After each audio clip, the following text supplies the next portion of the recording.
Pessoal, muito bem-vindos novamente ao Oncomed.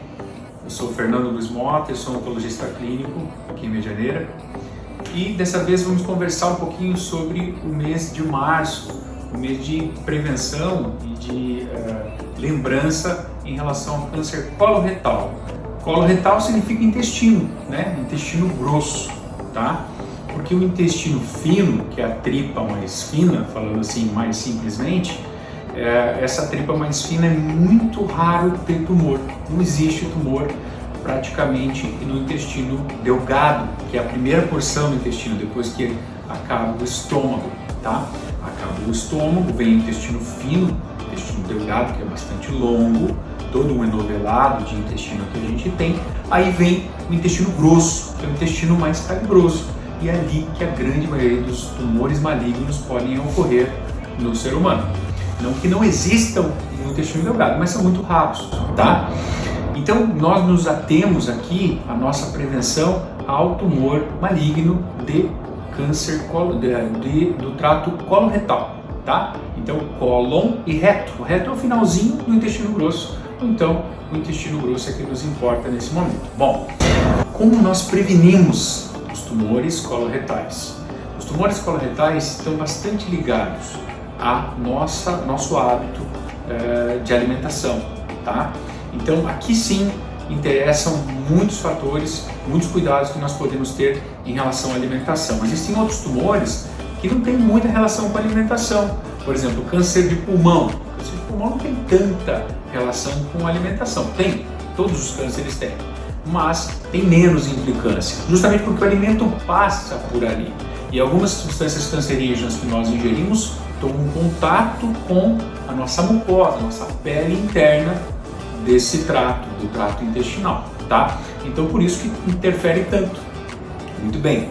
Então o que nós precisamos fazer em relação à alimentação para prevenir o câncer coloretal?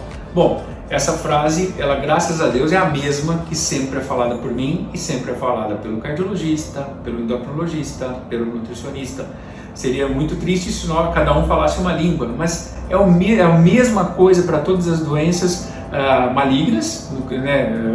O câncer de maneira geral, e a gente está falando especificamente do câncer que mais interessa a alimentação, e também as outras doenças nossas, né? Obesidade, hipertensão, diabetes, doenças metabólicas, né? Colesterol, dislipidemia.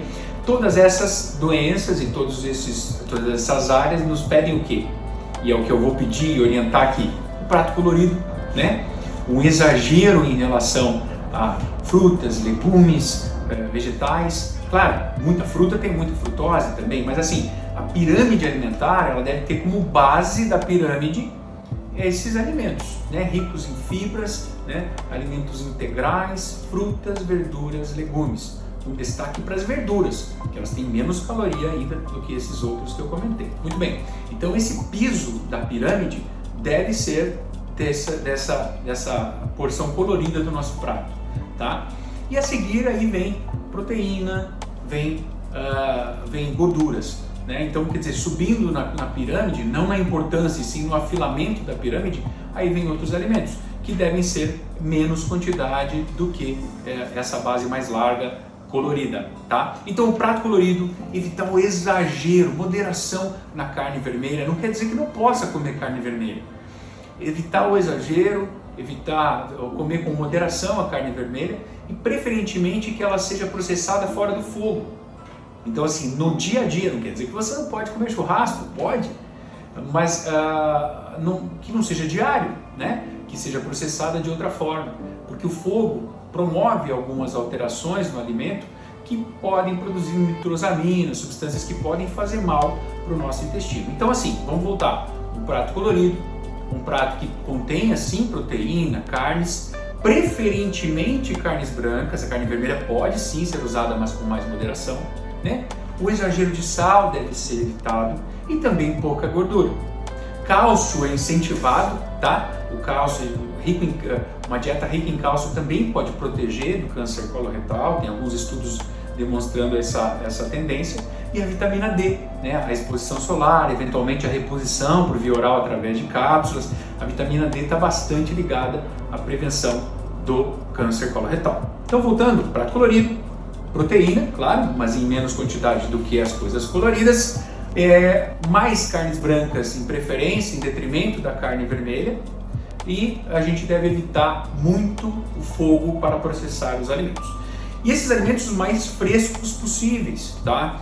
Quanto mais processados, mais conservados, né? Mais sal, mais substâncias que podem também promover a produção daquelas tais das nitrosaminas que eu comentei antes, que podem nos fazer mal. Embutidos, né? Carne de sol, embutido como a mortadela, não estou dizendo que não deve comer, mas deve se tornar uma coisa, um hábito exíguo na semana, né? Quer dizer, você vai comer em tal dia, fazer uma higiene nesse sentido, né? Não fazer isso diariamente em grandes quantidades, porque as substâncias produzem mais, tem mais conservantes, tem mais substâncias que podem fazer mal ao nosso intestino e também podem fazer a formação de cânceres. Muito bem, como prevenir câncer coloretal? Alimentação.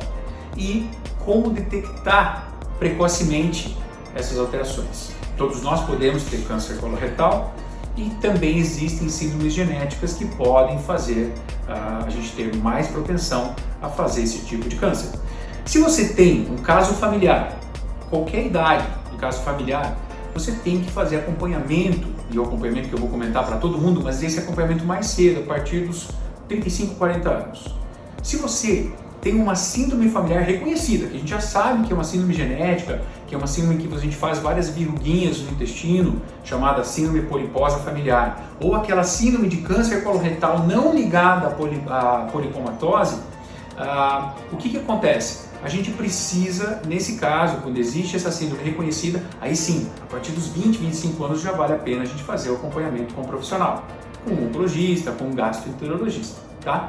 Mas e todo mundo? Né? Quer dizer, e as pessoas que não têm essas síndromes familiares? Não existe essa doença genética na família. Muito bem, como é que tem que ser essa triagem? A partir dos 50 anos, todo mundo deve fazer um exame de fezes, sangue, né? Detecção de hemoglobina humana nas fezes, detecção de sangue oculto nas fezes. O velho e bom exame de fezes, que a gente esquece, né? É um exame fácil e barato, né? Todo ano. Porque o câncer normalmente sangra e a gente detecta isso nesses exames bem modernos.